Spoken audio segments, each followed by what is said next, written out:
Israeli Prime Minister Benjamin Netanyahu has disbanded his country's inner war cabinet in a move experts say may not have the biggest impact on the war in Gaza, as it will simply be replaced by a smaller kitchen cabinet largely influenced by Netanyahu himself. The news coming on the heels of another announcement, but this time from Israeli forces, who say they've approved a tactical pause of military activity along a southern Gaza route. The first step is to make sure that the road is safe.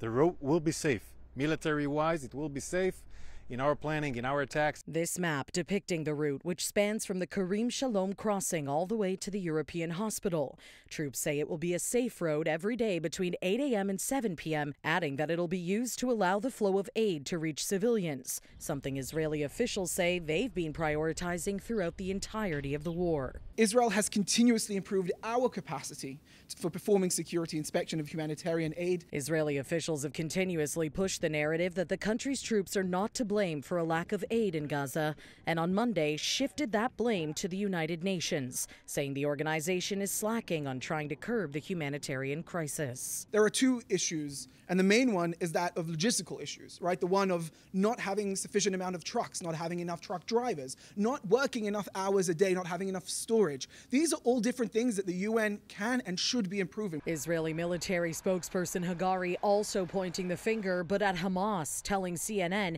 the group has been stealing goods while also skirting around questions on how Israel plans to avoid this with their new route. We shared the same target, that the people of Gaza will get the food and not Hamas. Hamas is looting.